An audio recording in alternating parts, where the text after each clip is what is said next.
Okay. Good morning, everyone. We have high volume on this end, so we really can hear it. Okay. Good morning, good morning, good morning. So we are going to jump right into working with buyers. There's a lot to cover. Yesterday we talked about qualifying buyers and sellers. This is when we actually have sit down and have a conversation, our initial conversation to figure out like what's their motivation and where are they at, and just ask questions to be able to understand like what kind of buyer are we dealing with? Are they an A buyer, a B buyer, a C buyer? Like how quickly are they willing and able to move? Um, and yeah, so then we were able to unlayer some of those things. You were given a script and the ability to role play. So I think super, super important that those are steps that you take because you want to definitely hone in that skill. So let's get started. Ta-da. All right, and as always, we want to follow TCPA guidelines. I know I sound like a broken record, but I say this because it's on a recording. And if somebody happens to hop into just this course specifically, I want to make sure that you hear it, because I've repeated it for every session. Basically, make sure that you're following TCPA guidelines and the do not call registry, making sure that your call list, you're referencing it against that. You should register for the do not call registry. If you have any questions regarding this, please reach out to your broker or myself, and I'm happy to help. Okay. And then also, just remember that commissions are negotiable. We always just want to make sure that our clients understand that there is no standard rate, that since the lawsuit, everything is negotiable. We want to make sure to honor fair housing, and so be sure to read up on that. AI disclaimer, just making sure that, just like with anything, verify the source and really read over anything that you have that's generated by AI to cross-reference for accuracy. Okay. All right. So, wow, look how much we've covered so far. Like we have gone over being a real estate expert, lead generation, all the sessions covering lead generation, lead follow-up, and now we get to transition into the transaction. Guys, this is some of my favorite things to do. Like, I love transactions. I absolutely love helping clients problem solve. I love to be the researcher. I love to point them in the right direction. I love to guide. This is really the meat and potatoes of it. This is where if you're tired of the same old, this is where it gets to get different. Um, because everyone is going to have a different experience in real estate. We have the same framework, but this is where it gets exciting because we get to be highly paid problem solvers. Okay. All right. So this week we're covering win the buyer, win the seller, and working with buyers and sellers. So that's going to conclude this week, and next week will be our final week of Ignite. This Friday in the Wasilla office, so please make note, it'll be in Wasilla. We will have Lance Davis come in and give us a listing consultation. He'll demonstrate some of the tools that he uses, and some of the forms that he uses to be able to work with sellers when he gets listings or goes for a listing appointment. Okay, so since today is the first day of transaction, this is our fourth and final segment. Um, as I mentioned, we've already covered lead generation, lead follow-up, now moving into the transaction portion. So today's agenda, we're going to talk about A buyers. We covered this a bit yesterday. Um, and A buyers, those are the people who are ready like now. They're ready to pull the trigger. They're ready to buy like in the next 14 days. And then we're also going to talk about getting the appointment, preparing for the buyer consultation. And we had a little sneak peek of this on Friday. like Friday when we had Melissa Hernandez demonstrate um, her version of a buyer's consultation. And there's different parts to it that we put together. Ultimately, just going with the flow, being able to read clients is super, super important because if they're ready to sign, great. I mean, you may have this whole presentation put together, and ultimately we just want to make sure that we're reading the room. Make sense? Um, so then we'll conduct the buyer consultation. We'll get the signed buyer agreement, and then we'll just recap. As always, like I've mentioned, what's really important for you, and this is helping you guys out, please make a note of what is one actionable step that you'll be taking from what you learned today moving forward. I will be asking when we do our recap and ahas. So keep that in mind. Like, ooh, if you're like all of it, great. If you have like no buyer's consultation, fantastic. But what's the first step? What is the first step by which doing that will help facilitate everything else? So that's all I want you to do is like, what is that baby step taking, moving forward? And again, if you have an accountability partner, this is where you need to just be able to lean in and encourage one another. Okay. All right, here we go. So the right approach to close for a meeting is the only approach. Just ask for it. Oftentimes we're like, well, I don't know. I don't know how to ask. Just ask. Just ask. It's like jumping off a cliff. You just trust. Well, with a parachute, right? No, I'm kidding. It's like the trust fall. You have to trust that you're going to be caught. But the only way you can go about this is by actually asking for the appointment. So super, super important. All right, so let's get right into it. So we're going to talk about qualifying A buyers. All right, so what is an A buyer? We kind of touched on it a little bit, but can anyone tell me what is an A buyer? Ready, able, and willing in the next like 14 days. Yes, ready, able, and willing in the next 14 days. You got it, Jeremy. Thank you. Yeah, absolutely. They're able, ready, and willing to do business in the next 10 to 14 days. Um, and then how often do you think you should be following up with an A buyer? Daily. Daily. Heck yeah. Bing, bing, bing, bing, bing. Great. Daily. Why? Because they're ready to go. Like now. Okay, great. I got this done. Great. What's the next step? This. Okay. Have you seen this property? I mean, you really want to stay top of mind. I mean, if they're ready, they're looking at Zillow or hopefully they're looking at your app because you shared it with them, but they're looking at homes every day. It's on their brain. You want to be there to be able to answer questions and help guide them. Make sense? Okay, super. All right, so let's get right into this. So take a look at this system. This is the 7-step buyer service cycle. All right. So the first step we have is leads to appointments, lead generation, and lead follow-up. We talked about what your daily job is. So just being careful not to get into the weeds of the transaction and forgetting what the base of your job is to lead generate. The second one is prepare for the buyer consultation. So that's the beginning of a transaction. And then the buyer consultation, and then finding a home. And that's where we get to, that's the fun part, is getting to go look at homes, right? And then number 5, offer and negotiate the contract.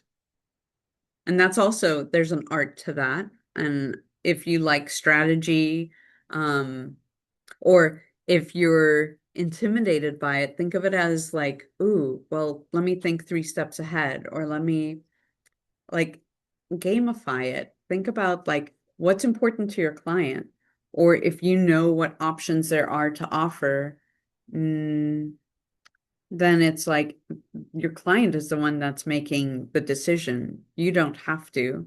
You're there to guide and be like, hey, here are the options, and I strongly recommend going this way, going left instead of right, but we could go straight, and here are the risks and benefits of each one. So I used to be a bit into I thought I was intimidated by negotiating, but I don't have to be the decision maker, which is great. I just have to offer the options and know what's important to the client. Okay, number 6, contract to close. This is great because then once you have systems and models in place, once you're under contract, your objective shifts from helping them identify a home, make an offer on a home, then the objective shifts into how do we keep you in contract and protect your earnest money, right? And then 7, the post-close system. So we don't just close a transaction and we're like, see ya, great doing business with you. No, you put them back into your database because they will come back and feed you either referrals or repeat business. So that's it in a nutshell. But we're going to keep going. We're just scratching the surface right now.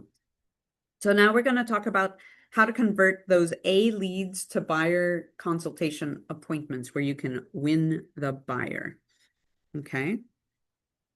So keys to converting your A buyers. We're going to respond right away to lead inquiries. If you get an inquiry, you need to answer like immediately. That means like if they text you, should you be texting them the next day? No.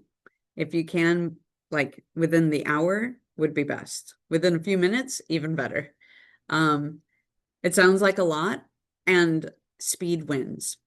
Number 2, get valid and complete contact information, save it to command, and create an opportunity. Okay. And then 3, determine their motivation to buy so you could speak to it. This is remember staying curious and ask questions.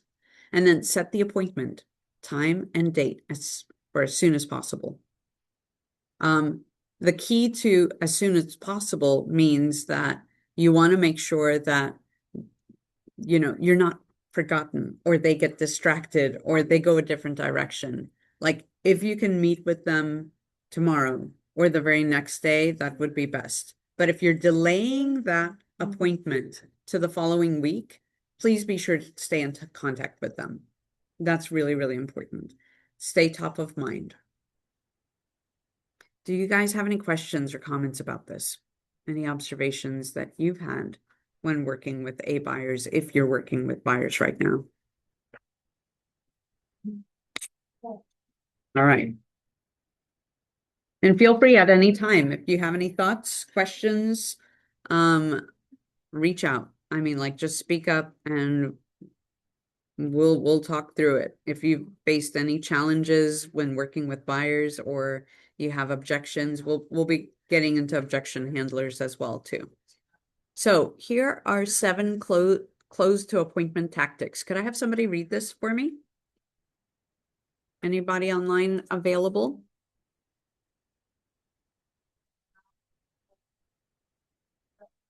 You got it. Okay, go ahead. Show the benefits, take back close, Mm-hmm. negative, positive close, give them what they're looking for, trial close, assumptive close, and tie downs. Mm-hmm. Absolutely. So in general, like when we talk about show the benefits, in general, people are more likely to go along with something you suggest if you explain the benefit to them. So here's an example of that. So if spending 30 minutes with me could save you hours of time and thousands of dollars in your home search, would that be a benefit to you? Great, let's meet. So remember, we're giving them the benefit of what's the benefit of meeting with us. Also, the take back close. This technique puts a tempting offer in front of the buyer, and then suddenly creates a fear that they may not be able to get it. And so I want you to listen to each of these mm, and think about like which ones speak to you. Okay. So, and you can follow along in your participant guide. Okay. So here's the take back close. I've enjoyed talking with you. To be honest, I don't know whether I can be of help to you or not. However, I'd be honored if we could meet to find out. How about we meet tomorrow? What do you guys think about that one? Of show the benefits or the take back close, which one do you guys like? What do you like, Jeremy?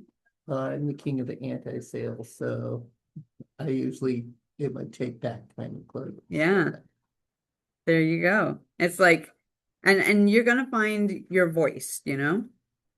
Um, let's take a look. There's other ones. So the negative positive close. This is a way of backing into the appointment to close. All right. And is this in your, It doesn't have it written down. it doesn't have it written down? Okay.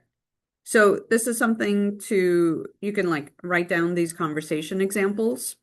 Um, that's interesting that it's not written in. I remember we talked about They were like, we it's had pretty much mm-hmm, a couple chapters back. mm-hmm. Yeah, we did talk about types of closes, but I'll find the page that it's on because I know you guys, Because I what know you are saying is verbatim to what we did on the. we did a few lessons back, we talked about tie downs. So we did talk about tie downs. So at this point, if you would like to write it down, please do. Otherwise, I'll try to find that page for you regarding what this is. So here we go. The negative positive close. This is a way of backing into the appointment for the close, right? Okay, so here's an example. Would you be offended if I asked if we could meet to go over all this in a little more detail? I'm free tomorrow. What time works for you? I'll say it again. Would you be offended if I asked if we could meet to go over all of this in a little more detail? I'm free tomorrow. What time works for you? I like that because imagine you're going through that qualification script with them and you're talking to them about, hey, you went through the LP Mama. Remember, we talked about the LP Mama yesterday. So being able to like qualify them, like, are they working with a lender? Like, do they, even like location and then also like their motivation and all of that. Like we're finding out exactly like where they at in the process and we're just kind of pre-qualifying them with these questions. But then you're like, I'd love to be able to go over this in more detail. Would you be available to meet? You didn't tell them that you're going to shove a contract in front of their face. You just said, would you be offended if I asked if we could meet to go over this in a little more detail and then ask for the appointment. Do you notice that every single one of these ask for the appointment? Number 4, give them what they're looking for. Quickly pique the buyer's interest by giving them what they're looking for. Information on interesting comparable properties. It's helpful if you go preview properties weekly. What new properties are hitting the market? Become the market expert. So I think it would be nice for you to be like, oh, you're looking for this. I happen to preview a property that has this feature, this feature, this feature. I'd love to tell you more about it, right? So here's that script for that. Yes, let's meet at my office and I can give you the specific details about that property and let you know about similar properties also for sale. What works for you? Great. See you then. So that's an option. The trial close. Trial closes test the waters first. So you should find out whether you and the client genuinely agree. Can you see how receiving a list of all the new homes on the market in your price range would help you in your home search? Great. Let's meet. I'm going to say it again in case you didn't catch that. Can you see how receiving a list of all the new homes on the market in your price range would help you in your home search? Great. Let's meet. To me, that feels a little like it's interesting. I'm like, wait, what? What just happened? You know? But we're trying to get agreement. Like, are we on the same page? Okay, if we are, great. Then the next logical step sounds like we should be meeting. Do you see how each of these have kind of a different flavor? I think it depends on who you're talking to, who you're engaged with. We have the assumptive close. Assumptive closes assume the close and prevents them from saying no. So it sounds like we should meet. I'm available most times this week. So what works best for you? Great. See you then. And you can kind of mix and match some of these closings. Like if you're like, because here it's like, what works best for you? Instead, you could state specific dates and times that work for you. Like you can tell them, well, would tomorrow at 1 p.m. work or Thursday at 4? So give them options, like concrete options, rather than keeping it wide open, especially if you're trying to reel them in for an appointment sooner rather than later. So that way it's not like, well, I'm not available this week, but maybe we can touch base next week. Make sense? Tie downs. So, I think the page that I'm thinking about, 11.9. say it again. 11.9. Okay. So back in session 11, if you look at your participant guide and thank you, Jeremy, on page 11.9, that's where you'll see tie downs. And I think it specifically goes over tie downs. It may have something similar to this, but not exactly. Okay, tie downs. So tie downs are phrases, and this is just to refresh your memory because we did go over this. Tie downs are phrases that ask for confirmation. Remember, we talked about practicing this with family, with kids, like people you know. Expressions like, wouldn't that be great? Like, hey, Jeremy, we should go get coffee. Wouldn't that be great? And he's gonna, of course, say, what? He's gonna be like, yes, or he's gonna be like, I don't like coffee. How about a Red Bull? I'm like, okay. Ask me how I know. Okay. So, like, wouldn't it be great? So, or we're forming questions with can't you? Like, um, or isn't it? Or wouldn't it? Ask for agreement. So we're asking for agreement to get your customer into a pattern of saying yes. Um, this is derived from NLP, neuro-linguistic programming. It's a form of like having conversations. It's a bit of like a psychology, but I want you to think of it as you're looking for agreement. You're looking to find common ground and common ground with the person in front of you. The whole goal is like, look, I just want to be able to meet with you, to be able to help you, truly. And coming from, I think what's really important here is also coming from a place of contribution and being genuine and sincere. I think that's super huge.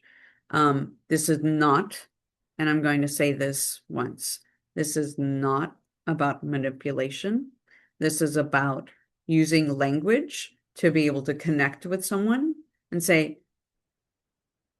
let's meet.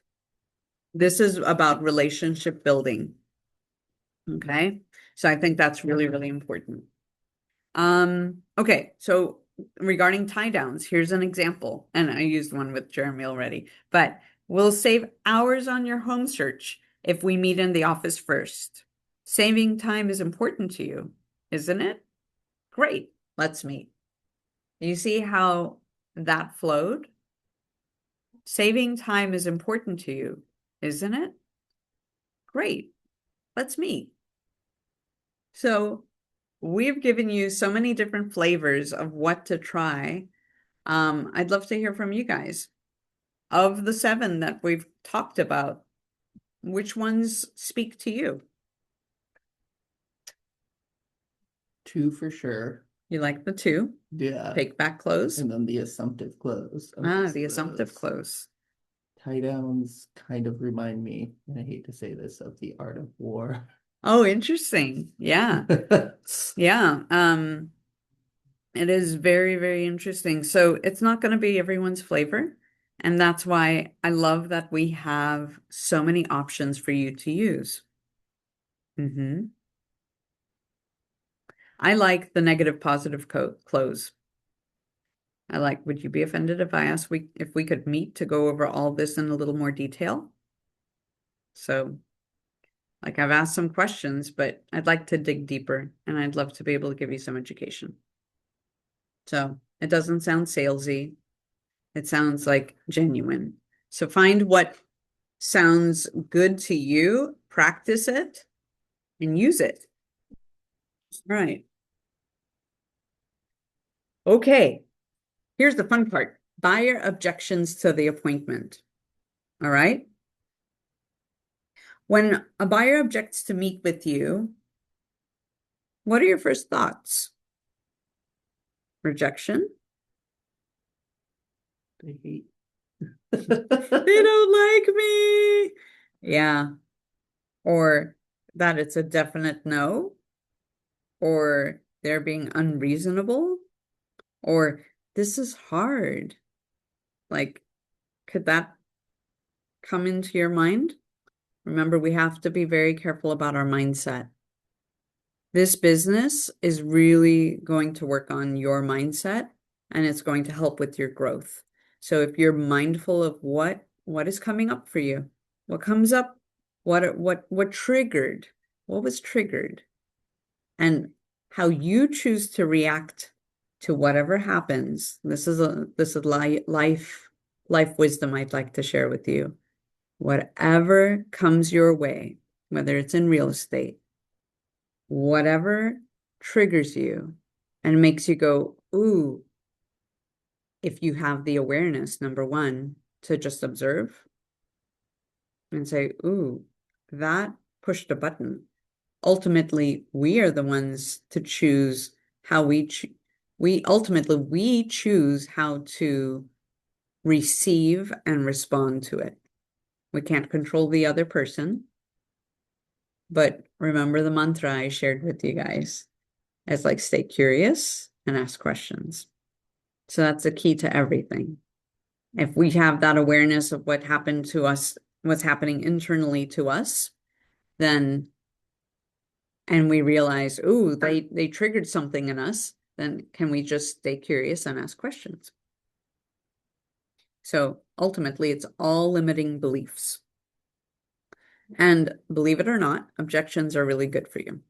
They really are, because they're going to help you practice that muscle of, okay, wow, maybe I didn't say it in a way that came through to the buyer, or maybe the buyer has had an experience that I need to now peel those layers and build trust. This is how you do it. Okay. So, so let's see. So objections are good. They're buying signals and another step closer to a purchase decision. Objections are a response to, I don't know enough yet, or you haven't answered all my questions. Ooh, think about that. Think about when you've objected. Why? What was the visceral response? And why did you have the objection? Did you need more information? Did you have a hesitation? Did you need them to put you at ease regarding something? That's where a good salesperson will ask questions and put the client at ease, right? So instead of walking away at the first sign of an objection, there's an actual system for exploring and solving the objection right away.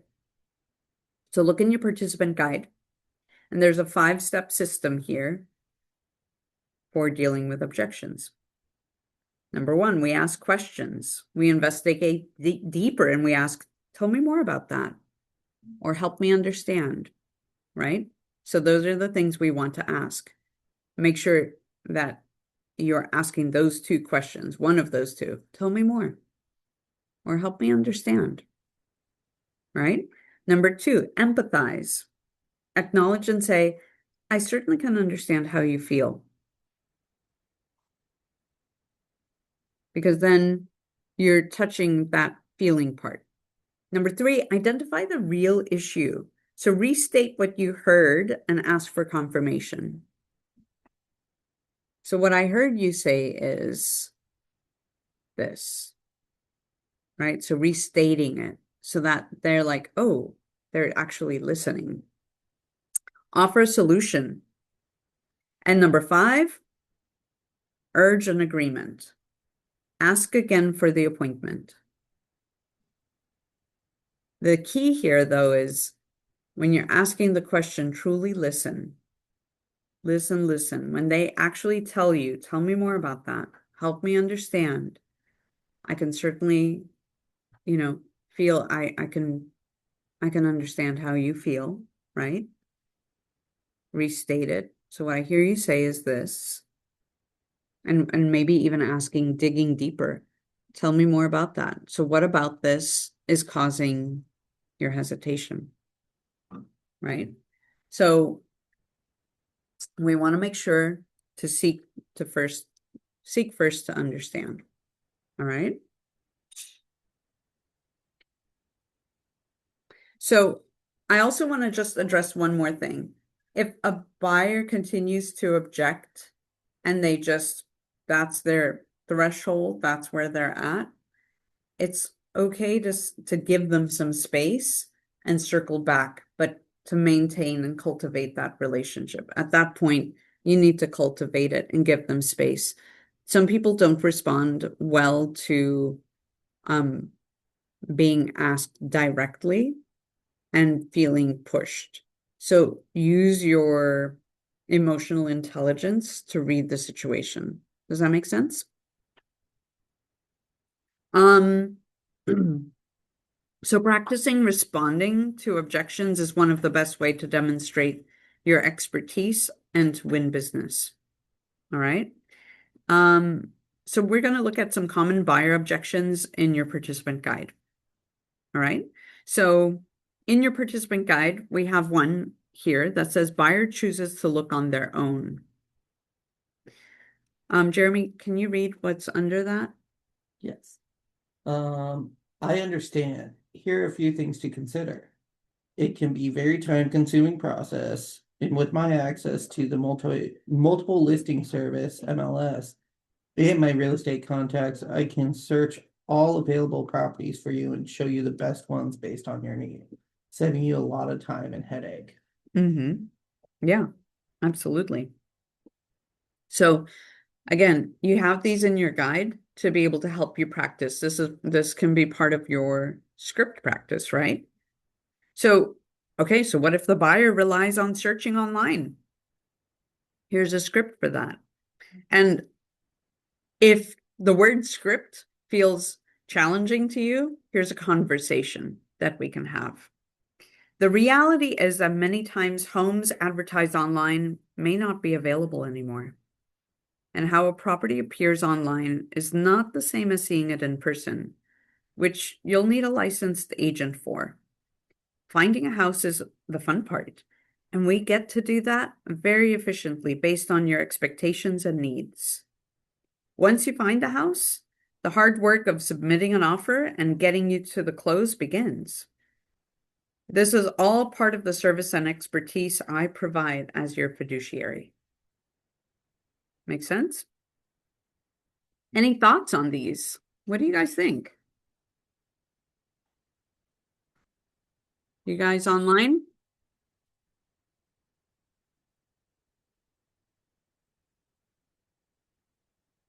We'll keep going. All right. So You've qualified the buyer lead. You've set the appointment. Now it's time to prepare for the appointment, right?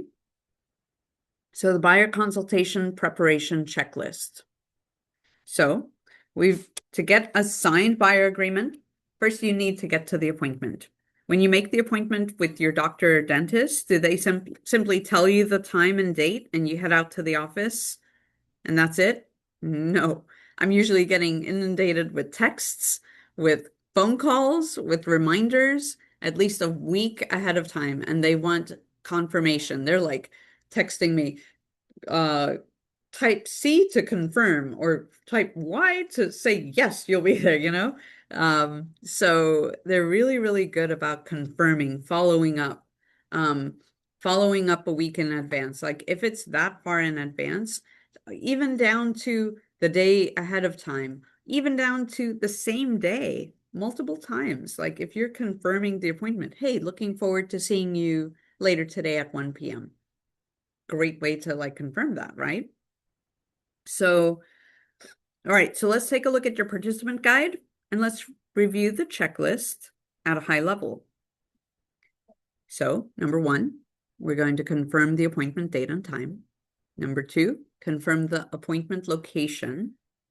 Number three, ensure all decision makers attend. That was part of our LP Mama script and that buyer's consultation script that we went over yesterday.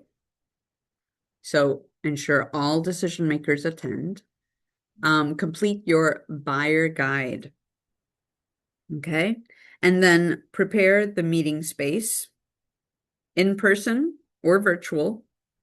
So remember, there is power in meeting a person in person, meeting your clients in person. You really want to be able to see their face, look at their body language, mirror and match it. I think that's important too when you're in the consultation because people can read you and you can read them. Nonverbal communication is super powerful. So you want to go in there with the right mindset, expect the close, expect signed documents, be there open, right? Open, ready, and willing, confident. Like we've practiced those 16-second visualizations. Visualize success if you're nervous. Take a deep breath and just do it. You're preparing that meeting space and you're reviewing the lead sheet. That was the very first document that when we were qualifying buyers and sellers yesterday, review that. It's in your participant guide as well. So review it with your clients or review it ahead of time. So you're like, oh yeah, we talked about this. This was important to them, right? Okay. So here are the top 10 service areas of a buyer value proposition. Remember we talked about on day 4, we put together your unique value proposition. Now, I want you to think about a very specific one when working with buyers because you have your own superpowers that you're bringing in general to real estate. But when working with buyers, think about what is your buyer value proposition? So these are the top 10 areas where buyers need a great agent to help them. Okay. So needs analysis. Maybe Jeremy, you and I tag team this one since you're here. So I'll do needs and I'll do odd, you do even. Ready? Pre-qualification or pre-approval, Neighborhood information. home search, Make an offer. negotiating to buy, Vendor coordination. pre-close preparation, Closing. and post-closing. Beautiful. Thank you. So remember, we want to keep your value proposition focused on what you bring the buyer, not just how great you are. Like, what is the service that we're offering to our clients? So list the benefits you offer buyers and the compelling reasons to work with you. Okay. So important to keep in mind, especially if you're like, hey, here's my mission. Here's what I'm bringing to the table. Wouldn't that be a great part of your buyer's consultation? Okay, so um here are some things. Let's see, let's leave that there. Um, here are some things to add to your buyer guide. And there's a bunch. Actually, let me see. I don't know why they're all out. Let's take a look here. Okay. There's more. Does it list it in Yeah, your? well, that's where I'm at. The last two slides have Okay. not been on the book. Okay, that's okay. So we're gonna review this list, and because this slide actually should have about 30 items. And I apologize. I'm looking at my book here, but we'll go over this together. Okay? So number one, we have a welcome letter. Two, timelines of the buying process, right? So think about this. Your welcome letter could just be like, I mean, like, make it short and sweet, but like, make it about you. I'm so excited to be able to help you. And actually, not make it about you, make it about them. Make it about like, you're excited to help them. What would you want to receive or hear from someone wanting to work with you? Like, hey, you know, so a welcome letter, timelines of the buying process. What can they expect? Home search process. What is the process when searching for homes? How to access the KW app. The introduction or value proposition, your pledge of quality, your bio. Your bio could be like remember Bill Uri during open houses, he has like a resume about him, what he likes to do for fun, a little bit about his family. What did he do for work prior to being in real estate and how he's bringing those qualities forward. Six, reasons to buy a home. Seven, local market analysis with price ranges and trends. You can totally print out a TMO, total market overview. We get emailed this weekly, and definitely something that you can print off and add to your buyer's consultation. If you're not receiving the weekly emails for the TMO, please let me know and we'll make sure to get you a copy. Okay. A financial worksheet. Maybe you can get that from your lender if you have a lending partner. A credit check request. You don't necessarily need that. I don't see a benefit to that, but maybe if there's additional information from because the lender's going to want to do their own credit check. Um, and I don't think it's wise to have your client have their credit pulled multiple times. And even though it shows differently, it'll show differently, like depending on the type of credit pull. And here it says credit check request. I my personal thought is just send them to a lender. I would probably have a handout about, hey, what not to do when you're buying a home. Like, don't jeopardize your credit qualification. So maybe if you put something like that together with a lender, I think that would be super helpful. There's also Um, a lot of banks that you can kind of direct people to their banks that have free credit check things nice. that come with their accounts. So you can always tell them to check with their bank to see if it has that option on the app for them. I know three of mine do. So Yes. And just I to get an think idea. it is good. And I will say check with the lender first before we advise them to do that. So I'm going to say that across the board to all of you. Why? Because pulling credit too many times um, isn't a good thing. And because it can look like a hard inquiry versus a soft inquiry. There's so many like different types. If a lender is doing it to be able to qualify them for a home, it actually shows up, that type of credit check shows up differently. So yes, it's a great resource. Thank you, Stephanie, for sharing that. And I would say talk to a lender about that and get their 2 cents. Because my understanding is, ooh, just be cautious with that because we don't want to disqualify them from the ability to qualify for a loan.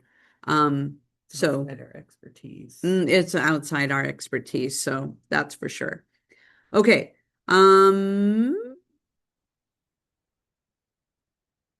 Interest rate chart. Great. Again, just partner with a lender. Hey, what info can you share with me that's helpful to buyers? You can stuff it full of all of these goodies, right?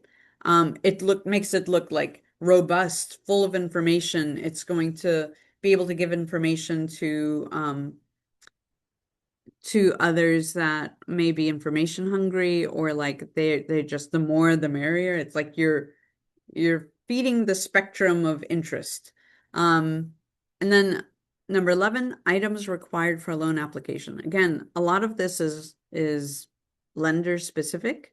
But if you partner with a lender, or when I say partner with a lender, it just means a lender that's offering items of value that you can add to your buyer's consultation. And there's a lot of information that could be used for that. And I want you to be able to meet with lenders. If you don't have a relationship with the lender, let's talk about that. So that way we can get you introduced to different lenders. Information on Keller Mortgage or Keller Covered. So through Keller Williams, we do have Keller Mortgage. Keller Covered is like insurance. You could if you'd like. They do have competitive rates. I would just say research it, gather information, see if that's what you would like to add to your buyer's consultation. You can talk about mistakes to avoid for buyers, like what mistakes should they avoid? Maybe those seven deadly sins, right? Like, oh, don't go buy a new car, don't quit your job, don't pay off large loans or debt without checking with your lender first. Don't apply for additional credit, and wait to do all of this after you actually record on the property, not after you've just signed documents. Like, wait till it's actually recorded. So, and then the buyer questionnaire. And I'm going to keep going because my list continues on my end here. And then, in addition to your buyer guide contents, you would also have a buyer representation agreement. Some people offer a sample of a contract. I used to. I used to provide a sample of the contract, and I'd write sample over every page.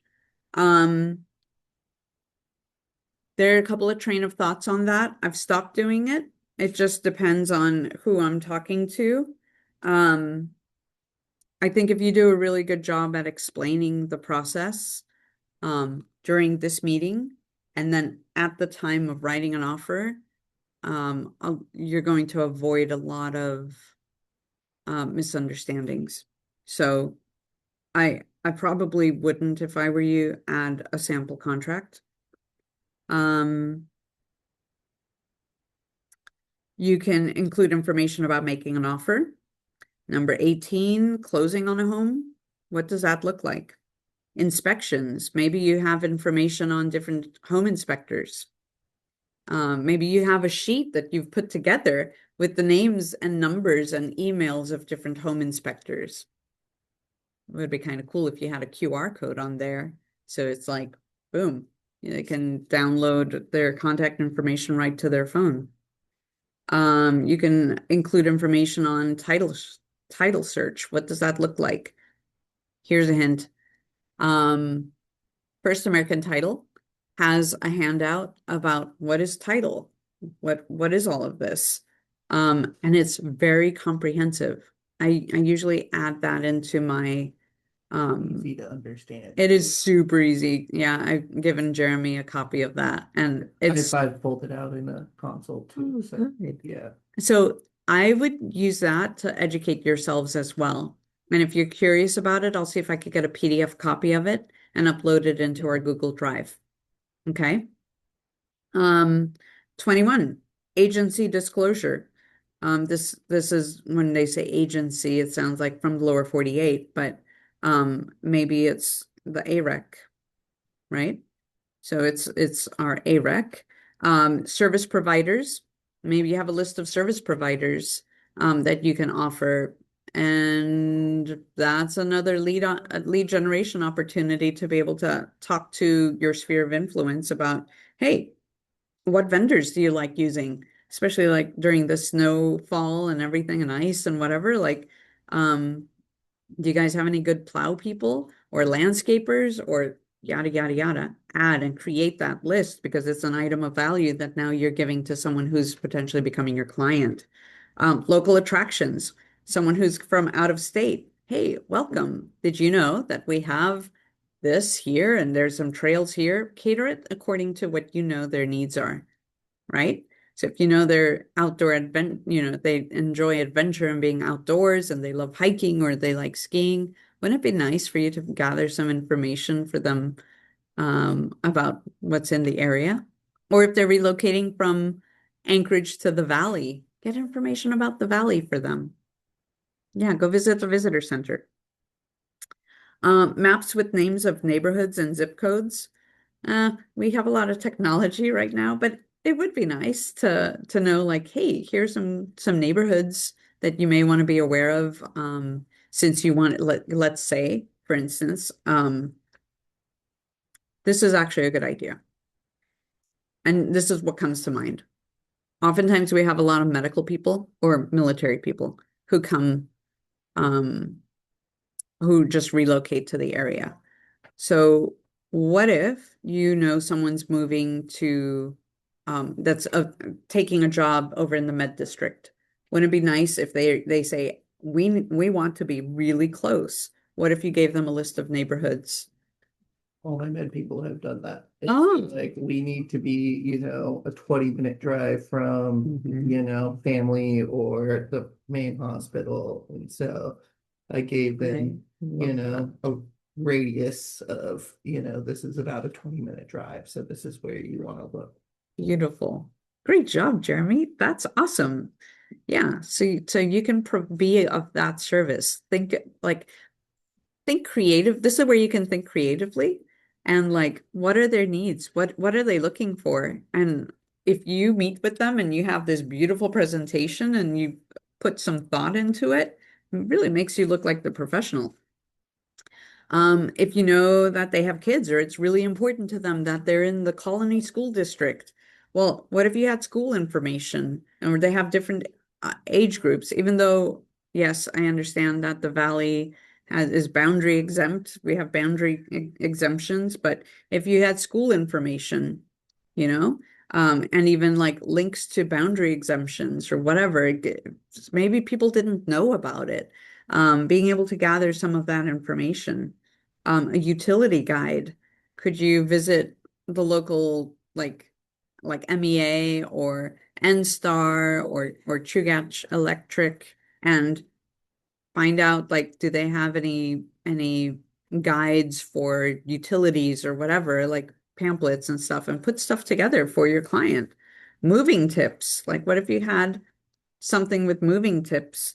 What if you developed a relationship with a vendor, movers or something, and you're able to get like a discount, or even like a U-Haul vendor, something, or like storage and be able to get like a coupon for some discount or like military discount, this and that, and have a list of discounts available to them. I think that would be great. And then you can also include information about Keller Williams. And then lastly, frequently asked questions. Okay. I'm going to actually, let me tag this because I think I'll put this list together and are you guys getting some ideas from this? I hope so. To be able to put your buyer guide together. Okay. Super. Can you tell me the time, Jeremy, please? 9:58. Okay, my inner clock was like, So it's 9:58. Let's take about a 7-minute break. Go take in some water, leave some water, and we will be back here at 10:05, and then we'll just jump right into your buyer guide. Okay, we'll take a break. See you guys soon.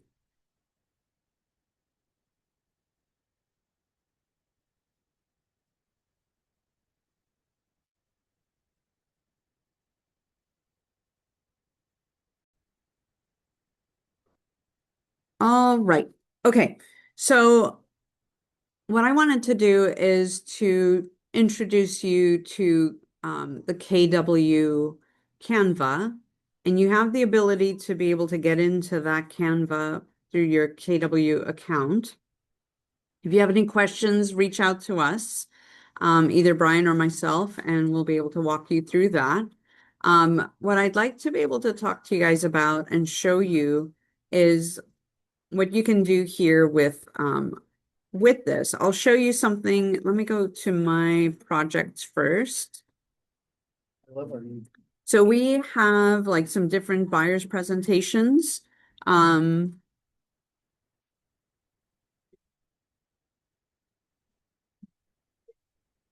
let me just jump into, let's see, I had a couple that I was playing around with.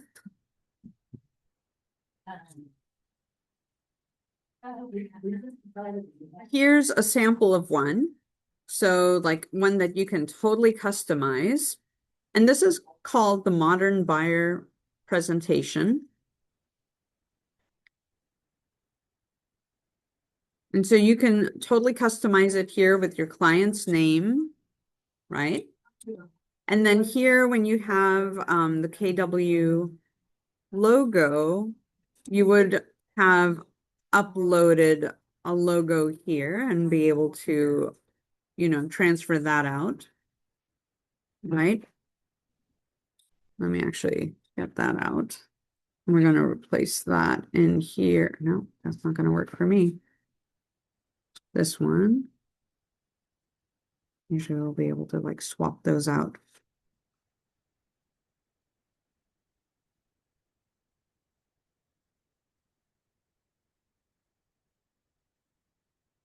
Nope, it won't. So let's say, for instance, I went ahead and deleted that, but then I chose this, I made it smaller. I went ahead and moved it. You can move it there. Great. If you're wondering where you can download that logo, it's in our Google Drive. So I'm going to back out a little bit here into our PC coaching for agents. And then we actually have logo and marketing here. We have that logo and marketing folder. Here I have the KWAG link. So logos that you can download. It looks like this, but there's different versions. So if I were to click on that, it's going to open up a zip file where it offers you like the black and white version or the color versions, but it gives you different options. You have the JPEG versus PNG files, but if I were to open it, you have one here with the red and the white versus maybe red and the gray, or you'll have all white. So play around with it. Take a look at each of those logos. Here you can make it your own. Here it's already put together for you. You can swap out photos as you wish. And I'm going to pause here for a moment. If you go to the main screen, Mm-hmm. so if you go to the main screen of Canva, you can look under brand and it will go all branded templates. Mm, And then it okay. will show you, Okay. Great. and then it will give you like generic color. Perfect. That's exactly what we want. So let me show you guys this first. So you can totally edit stuff here if for instance you want to change anything. Here I happen to put my info into it. Meet the team. If you don't have a team, you can just we happen to be a husband-wife team, so I include my husband. These are not our photos. Then I included my transaction coordinator. Then you can just drop them in. So this was just as an example of what you can do. Even like if you're solo, um, and it's just you and you want to be able to add other people in your team, like you have a maybe a preferred lender, or you work with someone in title, you can include them too. Or maybe this is a bio page just about you. What's your mission? And so again, cater it to what works for you. Um, Include awards. You can include awards for KW in general. Measurable success awards. Again, you can get some of these stats from us. We can talk to you about it. Specifically for KW, specifically for KW Alaska Group. So you can go from macro to micro. Success stories. Remember, we early on we talked about getting testimonials and reviews from family, friends, people that know you, trust you. Totally include that here. Promise to the community. Like we participate in Red Day. What is Red Day? Does Keller Williams serve our community? If you haven't participated in Red Day yet, then learn about it. Maybe offer this as information. This is where we work to serve our community one day a year and why we do it. Right? Or anything else if you like to volunteer, if there's anything you like to do to serve your community, include that. Tell them your story. What's your commitment to your clients? Again, like you can totally cater this. And there's so many different types of versions. Like here's the initial consultation, which will have like questions to ask. You can build your preference, like get information from them. Hey, what's your preferred method of communication? And when can I call you? And if I have information, can I reach out to you as soon as possible in a few hours that day? Like, and then how the home buying process works. I will say that when you put this together, please send me a copy so I can review it because I know Jeremy and I had worked together about the home buying process, and some of these templates are built for the lower 48. So sometimes they'll include stuff like you need to bring cash to close. And it's like, no, we don't ever want to bring cash to the closing table.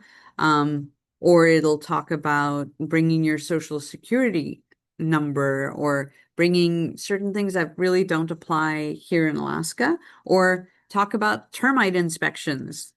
No, or talk about, have your swimming pool inspected or something like that. These are just examples, but really read over it, become familiar with what you're getting ready to hand someone. So that way they're not reading it and pointing out errors to you. Does that make sense? Um, so very, very important to just go through that. This talks about financing and pre-approval, like what to have on hand. Maybe run this past a I lender. was about to say, I went Yeah. through two lenders in two different agencies, residential and first rate, and they kind of helped me figure out a general aspect of what they're looking for because that is off. Yes, exactly. Thank you. So again, like this was written as a generic based on the lower 48. In Alaska, things may operate a little bit differently. And so it's good to partner with someone who can set eyes on it. Jeremy talked to two different lenders and they fine-tuned this page. And maybe you omit it, maybe you put something else in it. how to choose the right lender. This is all like great information for your buyers. Hey, here are recommended lenders and insurance companies. So maybe you offer a couple names. We always want to offer a few names, right? Not just one. And also beginning with their home wish list.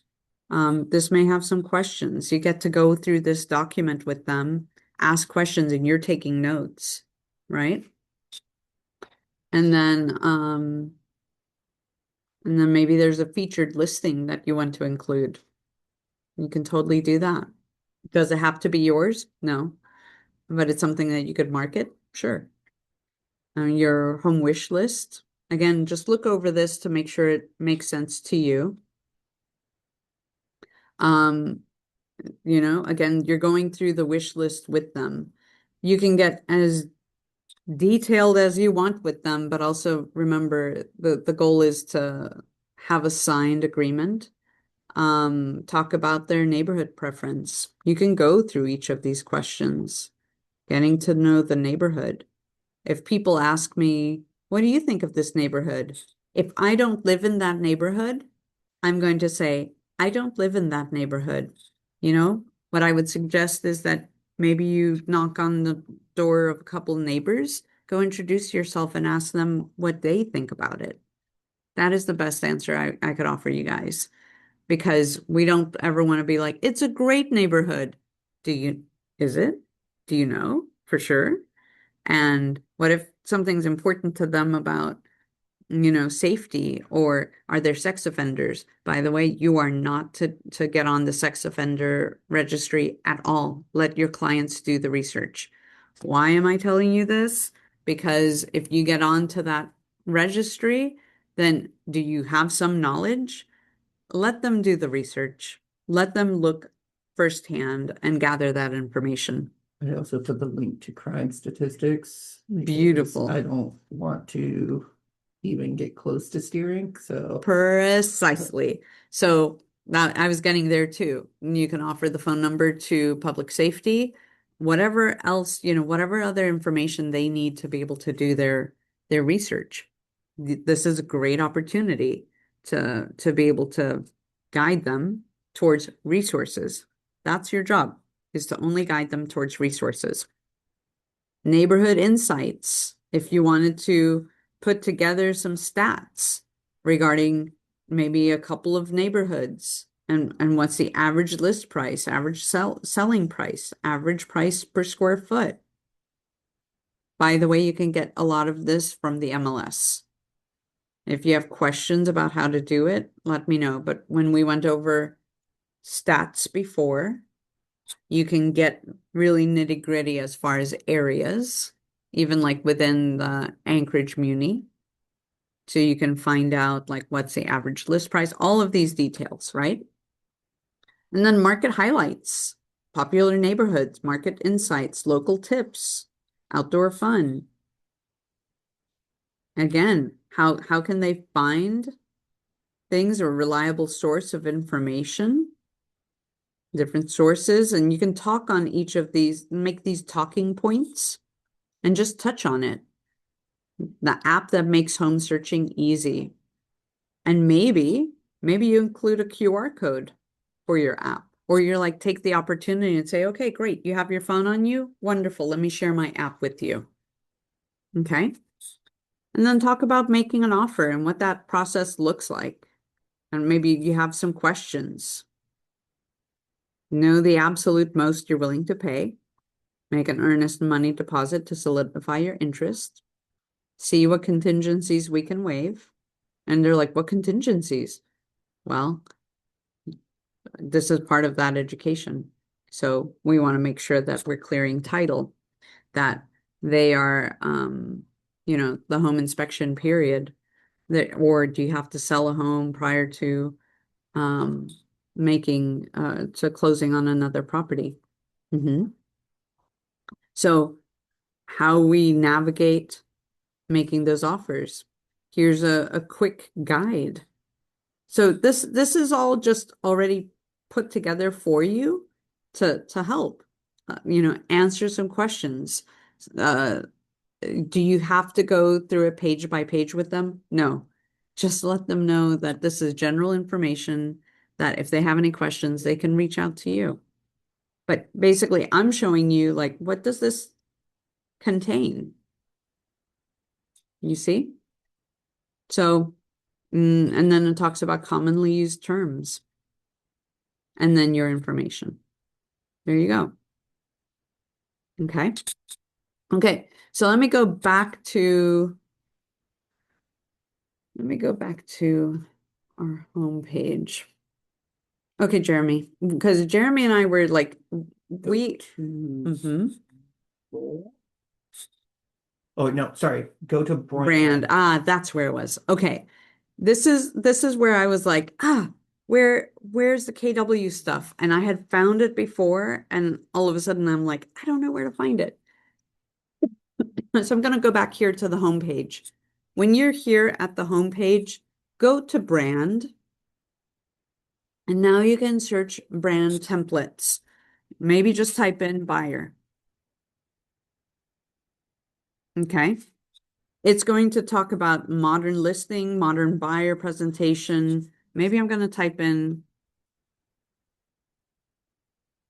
buyer presentation. Okay. So here's the modern buyer presentation that we talked about, right? And you also have a listing presentation here.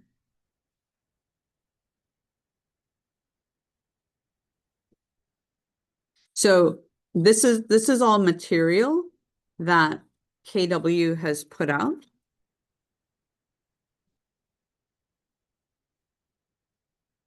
So there's a lot of information here. You can put together postcards, open house, Instagram, whatever.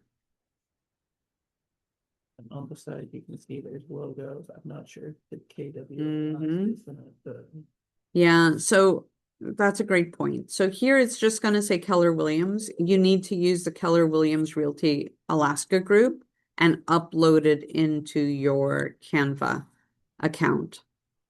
Okay. I think that's really, really important. Let me see. Brand.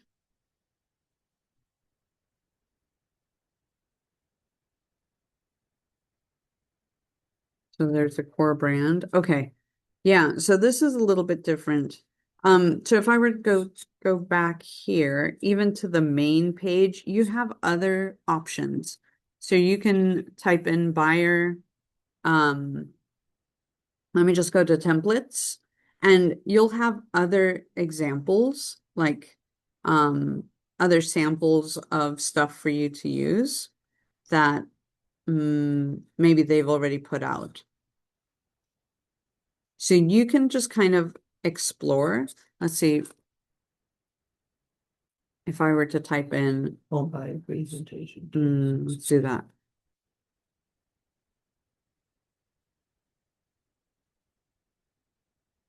Yeah, like for instance, here's like a buyer handbook. So then that template's completely different, but it's not as comprehensive as what I showed you. So you can merge. Um, you can merge templates. So let's say, for instance, we're going to customize this template. I just want to show you real quick how different it is. So it's very clean. It'll have a table of contents. It'll have the greeting. It'll talk about team members, your promise, but it won't have anything already in place. This is stuff that you're going to have to put together on your own, you see, versus going into the branded material where it's already in there. You just have to put in your information and it's plug and play. Make sense? So for me, what's important is that you guys plug and play and just get stuff done and have this ready and not spend weeks on a buyer's presentation. Okay? Okay. So let's keep going. So that was just a little side view because I wanted to go over this with you real quick. And in Command, you have the ability to do this, but I think you'll be able to stretch it further if you go into Canva. There's an ability to go into Command. And actually, I better show you this because We'll look at that real quick. And then we'll keep going.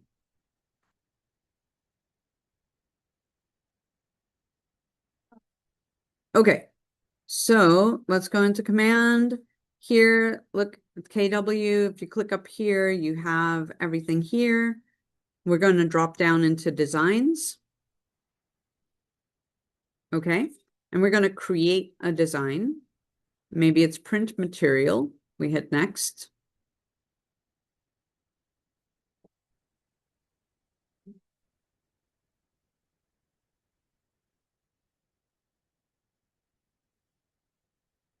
Okay. So here you have templates that you can play with. This one's listing, you have lead generation, you have business basics, etc. You can search the collections. Maybe I'm going to type in buyer. Look, there's a buyer presentation. When you click that, look at all the options that you have. I'm going to click on this one specifically. Actually, let's click on this one. I haven't seen this one before.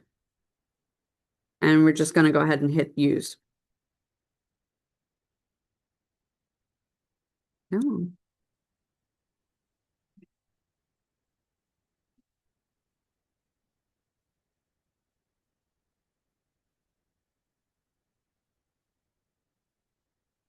Okay, here we go. So it's 30 pages long.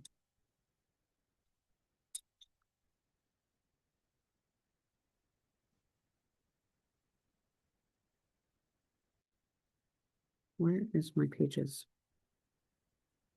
Pages. Go. Okay, so here. I'm sorry, I guess my internet's thinking. So look at this. This is the instructions page. You have to remove this page before you actually use it. And it gives you instructions on how to use it. And so here, this is where you get to put in your client's name, compliments of you. This is a new one. I hadn't seen this one before. And so it breaks it down into your dream home, your preferences, neighborhood buyers 101, etc. But it looks really professional. It has all of the information here. My recommendation would be to come here first and play with one of these first, instead of in Canva. This looks very complete and really nice. And you can play around with any of those. You can change out photos, right? And so you have lots of options. And just play around with it. Take a look. I just wanted to be able to show you where exactly to look. So if you wanted to swap out photos for anything else, you're able to do that here. You look at other images. You can pop in an image of yourself, whatever you'd like. All right. So that's another option. Okay, let's get going. We're going to keep going because I want to make sure that we cover other portions here. So we talked about things that could go into your buyer's guide, and some of the resources that you need in order to prepare your buyer presentation is your buyer lead sheet. Maybe have the MLS open, market center assets like your logo. You know where to find it now. Make sure you have your address, your photo, and your contact info. And then we really want to make sure that the objective for this page, we're thanking them. Thank you for choosing me. And this is what we can do to help you.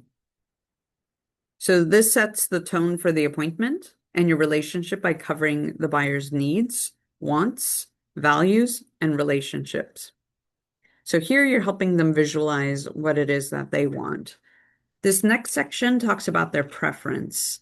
So this is where we get to ask them questions. What's their preferred method of communication? Right? So we kind of touched on this with the other buyer presentations that I pulled up. And how are you going to keep track of all of this information that you're collecting from them as you're going through this presentation? It's helpful to have a notebook um, to write all of this down and make sure to transfer that information into command so that way you know what was important to them.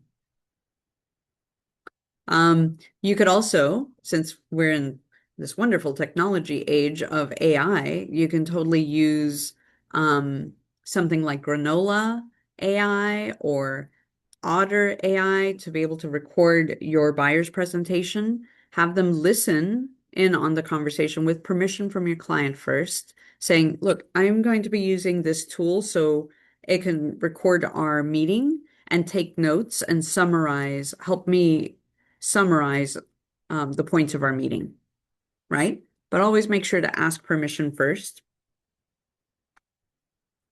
When you go into a buyer's guide, their home wish list, here are some questions that are important to ask. This wish list will help to ask buyers what's important to them in their ideal home. And so your preferences, all of these questions are in the buyer's guide. Remember, I want to make sure that you assure them like, hey, I'm going to be asking a lot of questions, but I want to make sure that I'm understanding what's really important to you. So that way, when we identify homes,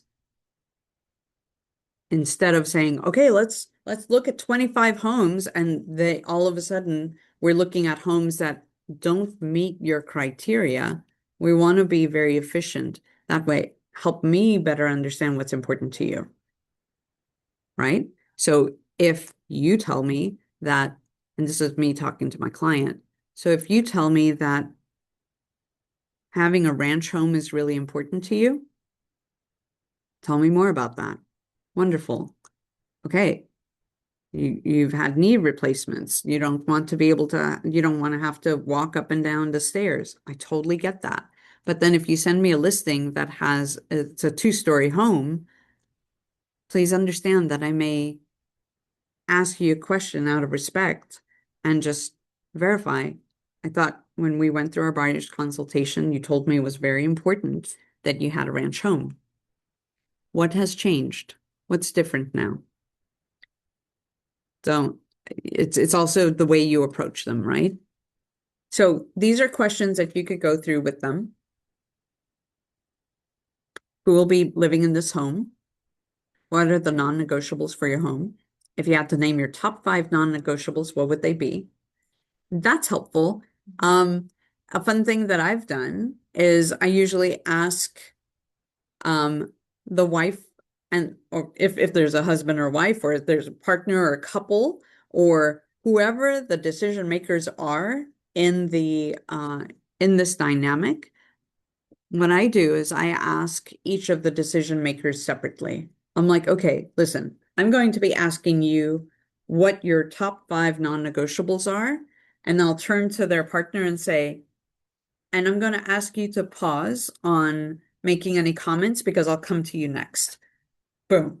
Why? Because oftentimes there will be one dominant person who will say, we want this, and maybe they're both collective, but maybe they didn't have an opportunity to speak their mind of what's truly important to them.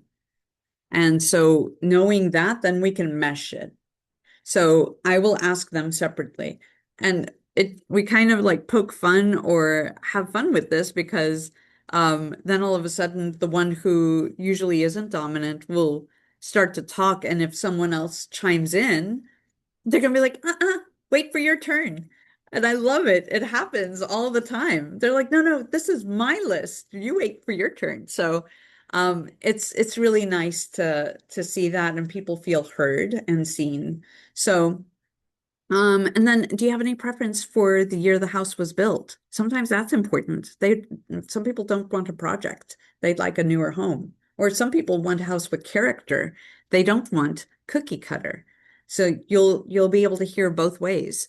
Do you need a house that's in move-in condition, or are you willing to do some work on it? When people visit your home, what should it say about you? And are there any specific features that you would like to add to make your next house feel like home? And will you require accessibility options? So something to keep in mind. Neighborhood insights. This is where you can definitely work on that and do neighborhood snaps under those templates that I showed you about. You can do neighborhood snaps for certain neighborhoods. Sometimes it gets a little tricky in Alaska. It doesn't always work for every neighborhood. So give it a try and see if it works for you. So how home buying works. This is where we go through kind of like, okay, here's the structure, here's the timeline. This is the how home buying works. This is what to expect moving forward, partnering with an agent, getting pre-approved for a loan, and then it has like little pieces beyond that. Again, I would just say look through it. There are certain things that I would probably omit from this list and run it past me or run it past Brian. Really reach out to me first and let's take a look at it together. I've actually prepared a separate list to be able to help you, and it's in our Google Drive. But going through this really helps buyers understand what to expect. Also, if you if you participated in our enrichment day with regarding a buyer's consultation, we went over something like this with Melissa Hernandez. And then that document will actually be uploaded into our Google Drive. Okay. Buyer's Guide, Affiliated Business Arrangement Disclosure. So, if you are referring them to Keller Mortgage, then we need to talk about an affiliated business disclosure. Otherwise, if you are referring them to a lender that's not associated with Keller Williams, that is not required. So this page just really talks about Keller Mortgage's 0+ loan, which is available only to KW agents. Basically, they're buyers and the buyers on their listing. This is part of your value proposition. It's only for those who are working with KW agents. So you can look into this by visiting Keller Mortgage. And then you can also tell your clients about Keller Covered. It's good for you to like research it and see if it's something of value, something that you'd like to provide, but it's also not a requirement. Real value, real experience, and my competitive advantage. So this is where in that first section of Ignite, when we created our value proposition, now you're ready to drop those into your buyer presentation. Okay. So this has our belief system and gives some information. And if you wanted to be able to change this out for like the company statistics, absolutely do so. Do you guys have any questions? I'm going to pop out of this real quick because I do want to point something out. So going into your PC coaching folder here. So when we go into buyer's resources, here are some resources for you guys to use, okay? I want to specifically go into this Canva template. You can totally use this Canva template. Upload this into Canva, 7 mistakes first-time home buyers make, or pull information out of it. Like looking at homes without getting pre-approved, not having enough money in the bank, calling the number on for sale signs, or failing to understand the cost of true home ownership. Why is it a problem for them to call the number on for sale signs? They're going to talk to another agent. You want them to call you. Yeah. Uh-huh.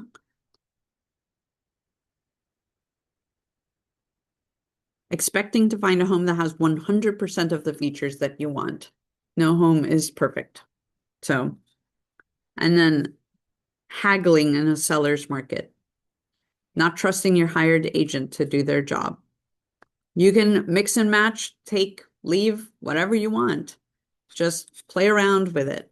That might be an item of value. Um, this is something I wanted to be able to also show you. Contract to close timeline. This is not for you to print off and hand to your client. Hence, contract to close, not for clients. I should probably put it in red. This is for you guys only. Why? Because this is helping you understand, okay, your contract got accepted. What's happening next? Etc. So this will walk you through the process of contract to close, whether you're representing the buyer or the seller, and what happens next. What's your job along the way? Something else I wanted to make mention of too. Um,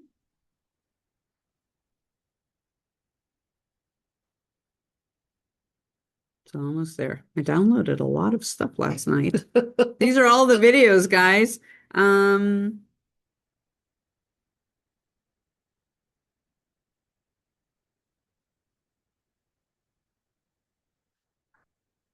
This one. I will upload this. This is from the Dar Walden team. Steps to buying a home. What if you use something like this? Of course, you're going to take this out, but this helps walk you through like, hey, here are the steps. Excuse me. Steps to buying a home. Okay. So, ton of resources out there for you guys. All right. I know I'm hopping around, but I just want to show you like, where can you find this stuff? Real quick, because I just saw it. When you're putting your buyer's consultation together, when you're using graphics of people, you want to make sure to diversify Yes. so you stay in compliance of fair housing. Because it says, 1410 to comply with fair housing law. Yes. So I left a lot of stock images of people in there because they already did enough diversity in there. But it's Yes. not just discriminatory of race, it's also of gender And and age. Yes. Huge. So, yeah, Jeremy brings up a great point. Just, I think a lot of these guides like made it very, very diverse and makes it super easy for you to make it what you will. So I agree. I think that's a great point, and to just be very mindful of the images that you're putting in there or leaving the ones that are there, or being aware that you want to make it very, very diverse. Thank you for sharing that. Okay.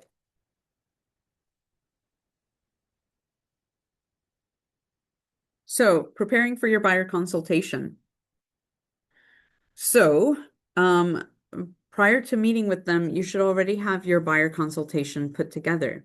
So you have a folder, and if you don't have like custom made folders, like if even if you got like, and this is what I actually still kind of do here. So, what if you were to buy just like very generic, like either red or black or white folders, and you can find them over at Office Depot. And, you have ones that are specifically, maybe the black folders are specifically for listings and the red folders are for buyers. And then this is where you put all your information in. When you're printing off your buyer's consultation and you put it together, we actually have um, a device here where you can actually have a folder, like it's a cover, a presentation cover, and you can put it together here. I would suggest putting at least 5 of them together. That way you can just grab and go. You have your presentations all put together, and you want to make sure that they're printed in color, front and back, and just that way you're not scrambling right before an appointment to get this done. Okay. You can have a PDF version of it. So if you're meeting with them electronically, you can pull it up and share your screen and do it via Zoom. Yeah. And something else to keep in mind when preparing for your appointment is also maybe making sure we usually have waters here at the office. So, or you can offer them tea. So when they come in, make sure that you have a conference room reserved and arrive ahead of time. If you're able to arrive at least half an hour, maybe 15 minutes ahead of time to make sure that you're settled, you're ready to receive them. Okay? Any questions so far?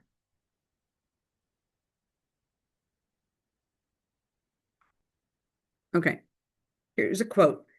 I am knowledgeable and caring and the best agent for these clients.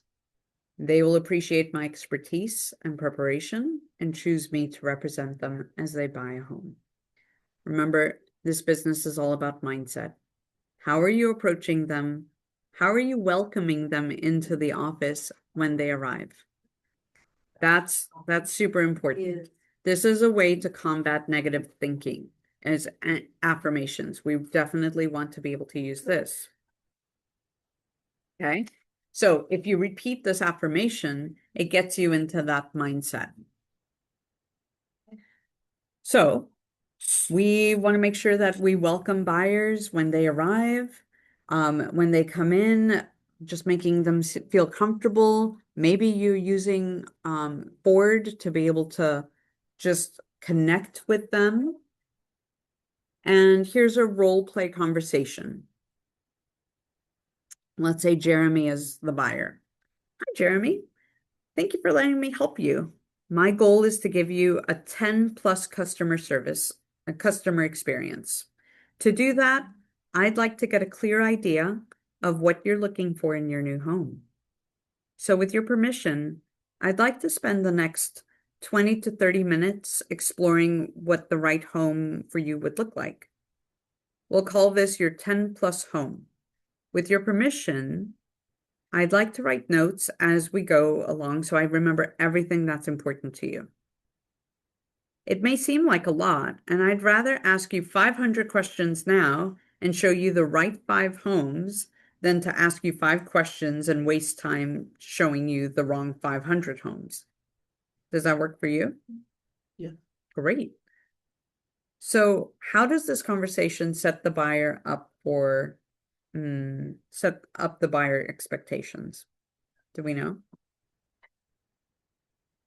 It lets them know that we're trying to not just get what your idea of a home is, but the idea of the dream home is. Correct. Did I lose you guys? Okay. Whew. I was like, can you guys on Zoom see my screen? Yeah, we can. Okay, perfect. I lost you guys for a minute. I was like, where'd you go? No worries. Yeah, so absolutely. So this kind of sets that expectation. Do you notice the language that I used? So with your permission, I think I said that like 2 times. So with your permission, I'd like to spend the next 20 to 30 minutes exploring what the right home would look like for you. Okay? And with your permission, I'd like to take notes as we go along so I remember everything that's important to you. Would that be all right? So those are things, that's the type of language I want you using. Okay. And it's in your participant guide, I believe, correct? Yeah. Are you seeing that? Okay, beautiful. Okay. Let's keep going.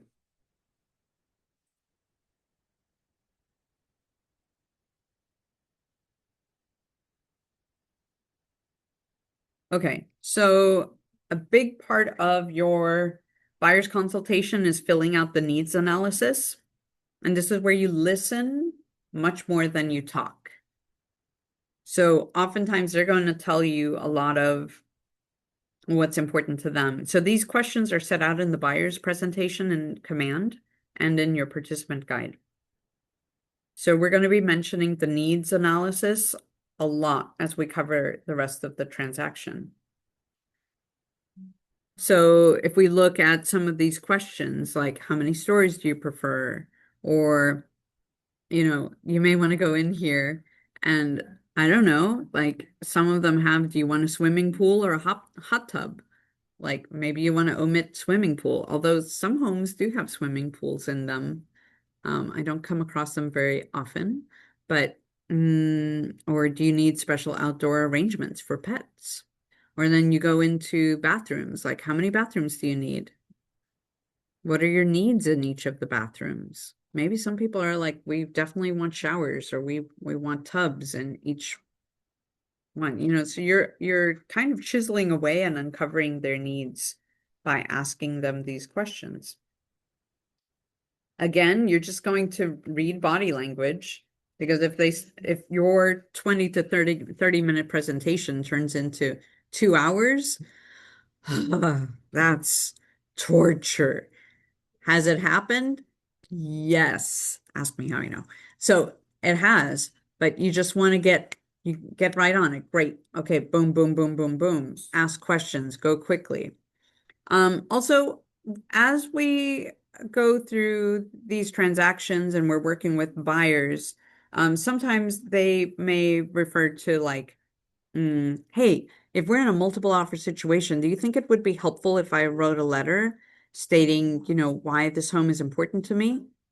We call these buyer love letters.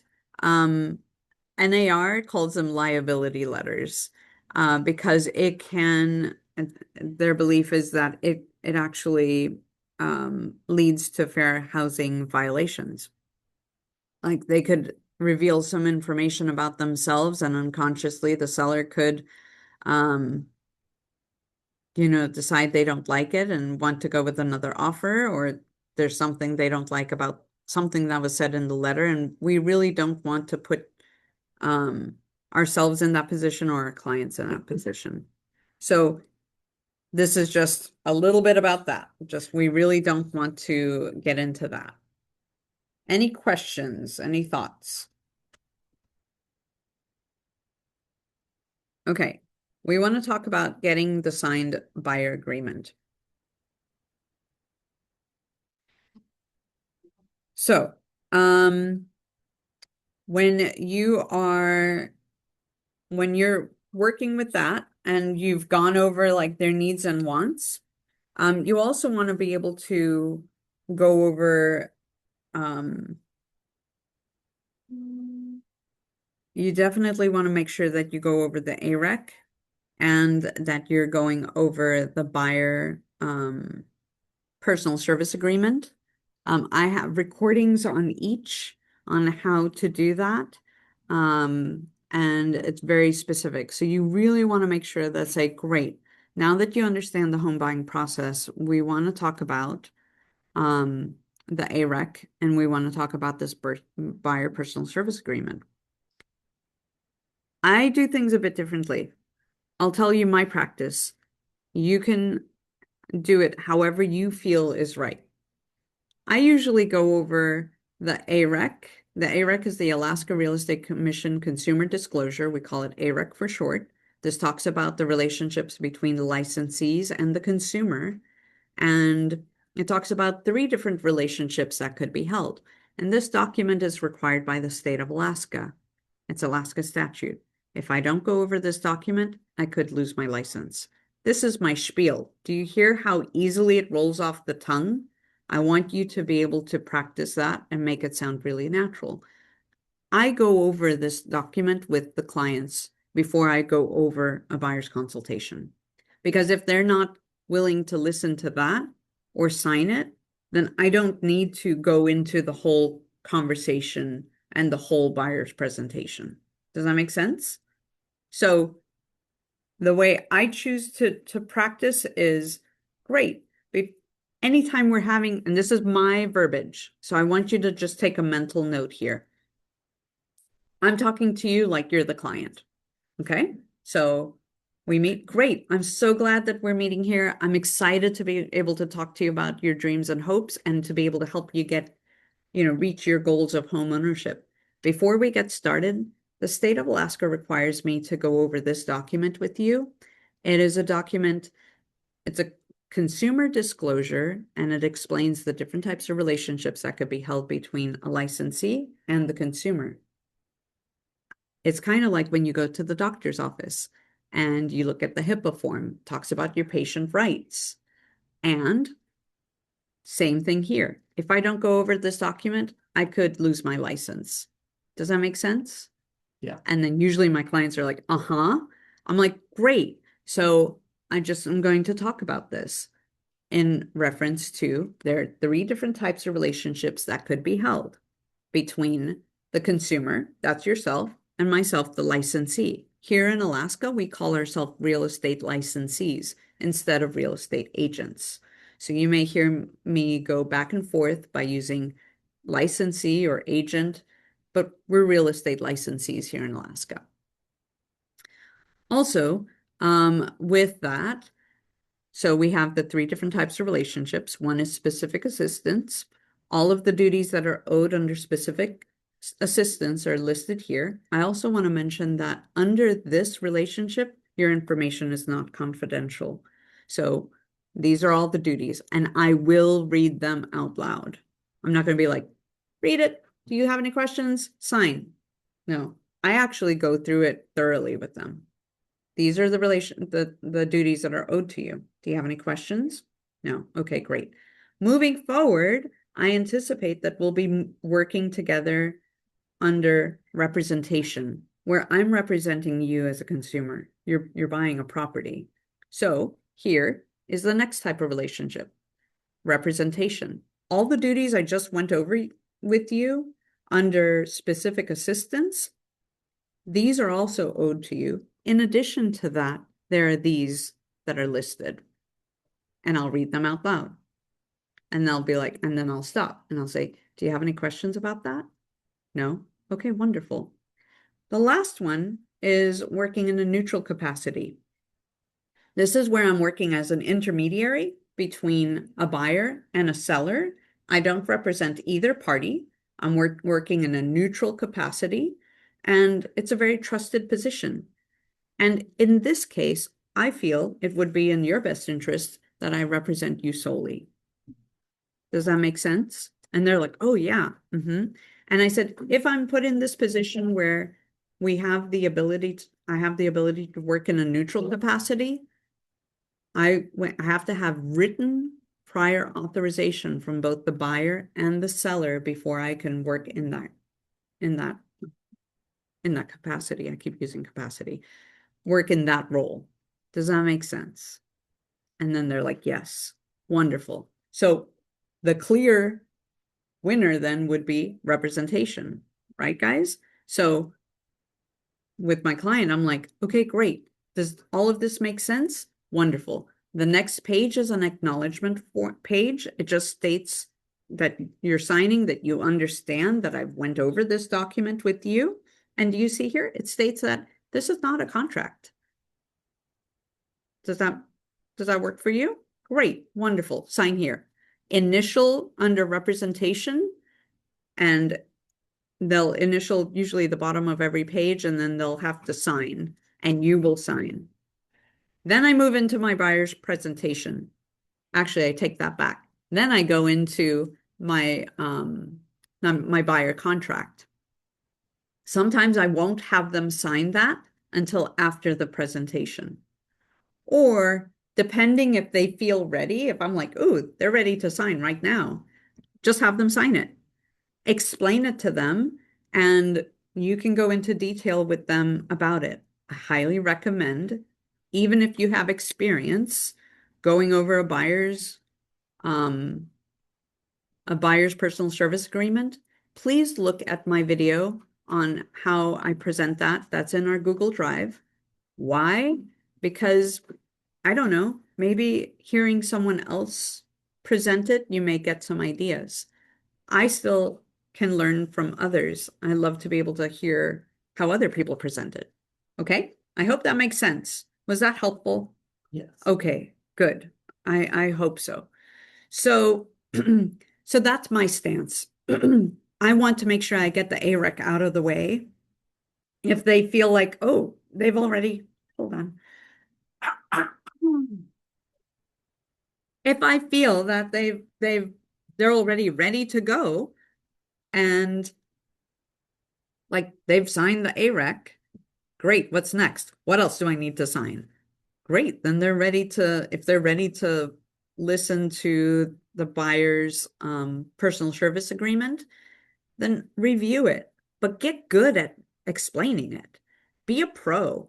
Practice, practice, practice. Don't be like, uh, if you start to feel insecure about what you're presenting, are they going to feel confident that you're going to be able to guide them through the process? No. So please practice until you're like, I can explain this front, back, upside down. I can read upside down. I can just summarize what this states. Practice. Record yourself going over it and replay it to yourself. Make sense? So, wrapping up the buyer consultation, you are going to offer your KW app. You're going to set expectations. Explain what happens next. What can I expect from here? You can set up searches. You can have your computer pulled up and say, great, great, I'm going to get this information. Maybe if you don't want to make the appointment super long, like 2 hours, then say, great, I have all the information I need here. I'm going to get this MLS search set up for you and just be on the lookout. You'll see some emails. Does that give you an opportunity to follow up with them tomorrow and say, hey, I just want to make sure you received an email with my search? Yes. Say yes. And then send info on neighborhoods. You can do a neighborhood nurture. Send lender recommendations and contact information. Pro tip is asking permission. Jeremy, would it be all right if I included you in a group text with the lender? I'd love to be able to introduce you to and have you connected. Is that all right? Yes. If he says yes, great. Then do that. Why? Because what happens if you just give him the information to the lender? Now we're relying on him to follow through on calling the lender, which he may, but we also want a lender that's proactive and we want to make sure that the process is moving forward. Make sense? Okay. And then you give that lender a heads up. Hey, I just want to introduce you to my client so and so, and you can make an intro that way. Okay. Any questions?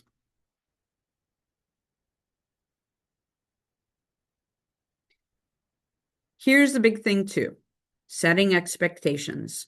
Once you end the meeting, this is the verbiage I want you guys to adopt from now till forever, till you die. This is where we're at. Thank you so much for meeting with me. And this is what you can expect to happen next. This is where we're at, and this is what will happen next. People want to know what to expect. What are the next few steps from here? So communication is key. How often are you supposed to be communicating with A buyers? Daily. Daily, exactly. We're communicating with A buyers daily. So ending the buyer consultation, you'll say, basically you'll let them know what happens next, what you promised to do by the end of the day. If you're setting them up on a search, do it. If you promise to send them further information, do it. Don't overpromise and underdeliver. Okay? I'm going to say that again. Don't overpromise and underdeliver. I'd much rather you say, give me a few days and I will get this information to you, and then send it to them today. Okay? And then following through on everything you say you're going to do. And once you close that appointment, you've got your buyer's personal service agreement signed and your AREC signed. You upload that into Command and open up an opportunity. Make sense? Okay. Now, here's the fun part. I'd like to know from you guys, what is your one actionable step from what you've learned today, either an aha or an actionable step that you'll take maybe to tweak an existing buyer presentation that you have, something you learned, something you'd like to share. I'll open it up to comments now.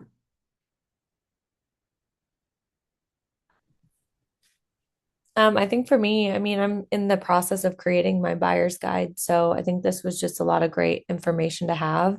I think one of my biggest ahas for the day was just kind of how to deal with maybe the objections of a buyer's meeting or what they're looking for. And so that was a good one for me today. And then for the buyer's guide, just to continue to work on that and then sending it to two lenders was a really good idea to get their input on it.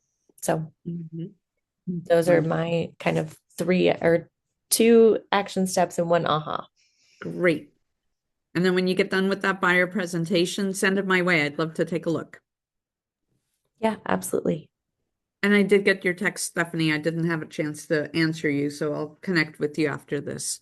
No worries. That sounds good. All right. How about you, Jeremy?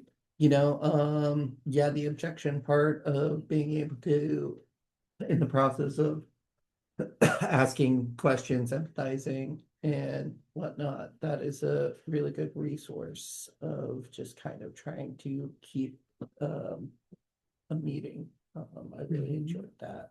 Yeah. And then, yeah, and I really like the AREC and buyers first thing. That's worked out for me, and it actually does make the presentation faster.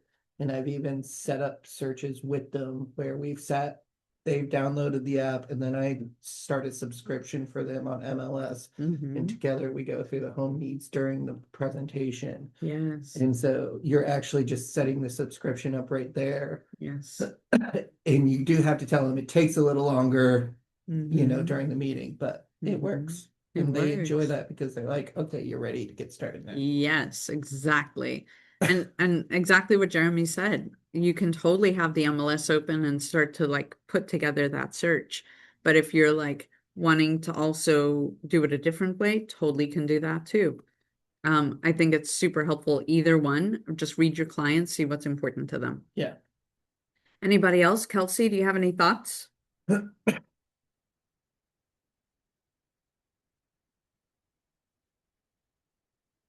Or anyone else who'd like to add comments? And then also something else that is interesting to know is with objections, there's also a process feel, felt, found. Like, oh, I can understand how you feel. I've also felt that way before. I can certainly understand that. And I have found that most buyers, da da da da da da da. You can try that as well. Ultimately, we want to feel heard when we have an objection. I love the how to handle these objections by asking more questions. Tell me more about that.